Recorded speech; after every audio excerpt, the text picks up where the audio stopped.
The Stop Killing Games campaign may just have exceeded my expectations. I didn't think they were going to do it, but holy shit, they are pulling it off. 88% compared to last week's 51% that it was at. This is a crazy surge. Mind you, the stock market is at a bullish run, and the Stop Killing Games movement is outpacing the stock market in the United States. It is absolutely crazy. And this surge is just coming right after the whole beef between Ross Scott, who's he's the face of the Stop Killing Games movement, and of course Pirate Software, also known as Jason Hall, who had a lot of negative things to say about both Ross Scott and the movement itself. And ever since that argument, you had plenty of content creators, big name content creators. You had Jacksepticeye that made a video about promoting Stop Killing Games and pushing for signatures.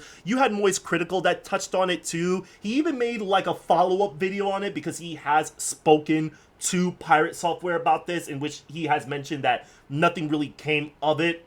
I mean, Pirate Software did apologize for the things that he said to Ross Scott, but then he's still doubling down on the fact that, hey, I just don't support this movement, and that's about it. And again, I've mentioned this in my previous video. There's nothing wrong if you disagree with the movement, but at least disagree with it for what it is. And this is coming straight from Ross Scott himself. You can disagree with it, but disagree with it for what it is, not what it isn't. Let's dial it back a bit. This is a lot here. I'm sorry. This is really exciting and this is crazy. And this is actually very significant because this is a very legitimate chance of us fighting back against game publishers that have pretended that this can't be possible or this thing doesn't exist. Legislation actually protecting digital ownership. So for those that don't know, the uninitiated that are unaware with what the Stop Killing Games movement is, I'm going to play you a clip that's going to break down exactly what this movement is about. As a refresher, Stop Killing Games is a consumer movement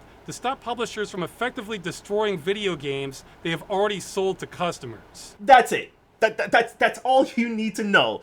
The Stop Killing Games movement is basically a movement that prevents publishers or is fighting against publishers that kill off games after you purchase the game. It makes no sense that you're spending an X amount of dollars for a game. A publisher can just shut down the servers for that game, no offline patches, and they walk away with all of your money and you are left with nothing after the fact. This campaign is now making its way to the European initiative. So in order for the European Commission to actually acknowledge this petition and address it, there needs to be 1 million signatures by a deadline. I think it's by July 11th. And right now it's at 88%, which means that we are 120,000 signatures shy from having the European Commission actually look at this campaign and speak on it. This is huge, y'all. This is not just like a public relations thing. No, this is our first legitimate power move by the gaming community. And mind you, in the last video, we had over 50%, a little over 50% of signatures.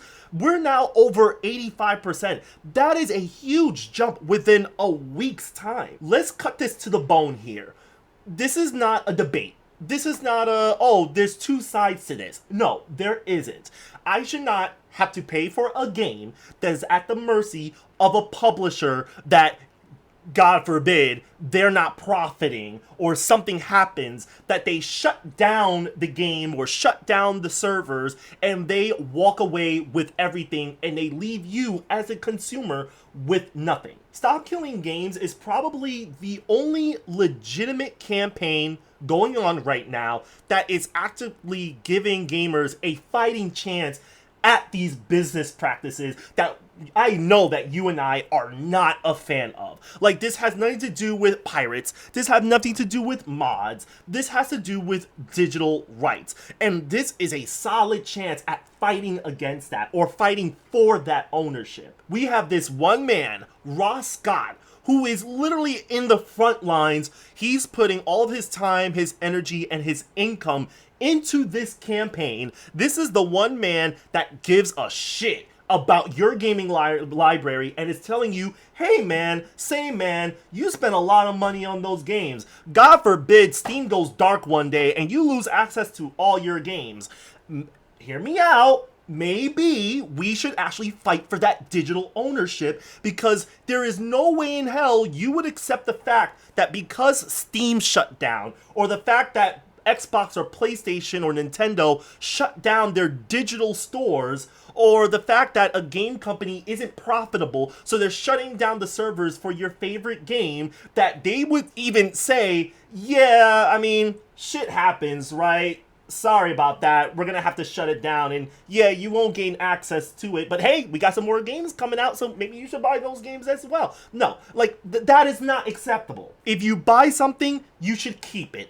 Period. Like, imagine shutting down a storefront and saying that, hey, listen, this store is about to shut down, so unless you download this game and you keep it in your old system forever, you won't have access to downloading this game moving forward. Like, it's so bullshit. So yeah, we are at 88%, and we have, I believe, another week until we make the other 12%. And I'm, of course, like many other content creators, I'm using this platform to amplify that message as well, because it's very clear cut. I'm fighting for my gaming library. If, assuming you're in Europe, you may want to fight for your gaming library, or the access to your gaming library that you probably have spent hundreds of dollars on by now. Maybe it's about time you take this seriously and say, listen, this is a hobby that I love to do. I want to protect my hobby. I spent a lot of time and money into this hobby. I'm gonna defend it. I'm gonna put in a signature. And that's it. There's no if, ands, or buts. No, you spent money on something. You should own it. You should just cut it right then and there. If anyone tries to argue with you, like, you should tell them you are fighting for access for your gaming library. That's it. Like, there's no if, ands, or buts. There's no, oh, well, this is gonna hurt the other side, and we have other things to work. Nope. Squash it. Defend your rights, your digital rights, to gain access to digital content that you've bought with your hard-earned money. But that's really it. I just want to update y'all on this, because this is actually crazy. Like, I'm looking at these numbers, I'm like, oh my god, like, look at those numbers fly. Like, I love it. Like, Ross Scott, if you're watching this video, bravo. Bravo. And shout out to all the content creators and influencers that are also promoting this as well. This is very big, y'all. This is very significant. This may not be a do or die. This may not be the last attempt. But my god, y'all, if you see a solid chance at fighting against EA and Sony and Microsoft and Nintendo and Ubisoft, and you want to flip a finger at them, this is it. Like, this is literally the chance to do that. So again, we can either just bend over and take it, or we can actually do something about it. And all it takes is just a signature. Until then, y'all, that's about it. I will catch y'all in my next video. Take care. Peace.